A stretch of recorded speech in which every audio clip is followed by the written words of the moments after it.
नमस्कार दोस्तों, स्वागत है आपका हमारे चैनल पर, जहां हम आपके लिए लेकर आते हैं दार और रोमांच से भरी कहानियां। आज हम सुनेंगे एक ऐसी भूतिया कहानी जो आपको रात भर नींद से दूर कर देगी। तो ध्यान से सुनिएगा। एक छोटे से गांव में एक पुराना मकान था। उस मकान में एक परिवार रहता था। परिवार के मुखिया का नाम था राम स्वरूप।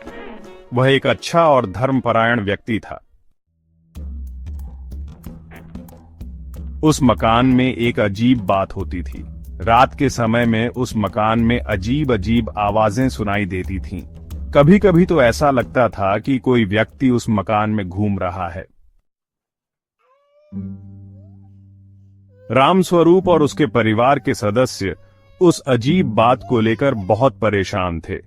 उन्हें लगता था कि उस मकान में कोई भूत या प्रेत रहता है। एक रात राम स्वरूप ने सोचा कि वह उस अजीब बात का पता लगाएगा। वह अपने बेटे के साथ उस मकान के अंदर गया और अजीब आवाजों का पता लगाने की कोशिश की। जब वे दोनों उस मकान के अंदर गए तो उन्हें एक अजीब सी आवाज सुनाई दी। वह आवाज एक कमरे से आ रही थी। राम स्वरूप और उसके बेटे ने उस कमरे की ओर चलना शुरू किया। जब वे उस कमरे में पहुंचे तो उन्हें एक अजीब सी दृश्य दिखाई दी। उस कमरे में एक पुरानी सी अलमारी थी। उस अलमारी के दरवाजे खुले हुए थे। राम स्वरूप और उसके बेटे ने उस अलमारी के अंदर देखा तो उन्हें एक पुरानी सी डायरी मिली। उस डायरी में एक अजीब सी कहानी लिखी हुई थी। वह कहानी एक पुराने से व्यक्ति की थी। उस व्यक्ति का नाम था लाला। वह व्यक्ति उस मकान में रहता था। वह एक अच्छा और धर्मपरायण व्यक्ति था।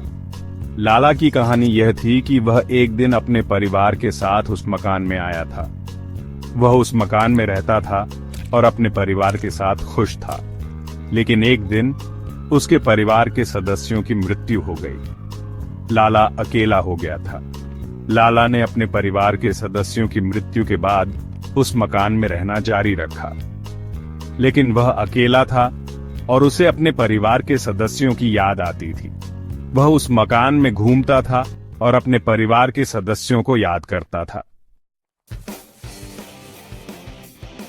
रामस्वरूप और उसके बेटे ने उस डायरी को पढ़ा और लाला की कहानी को समझा।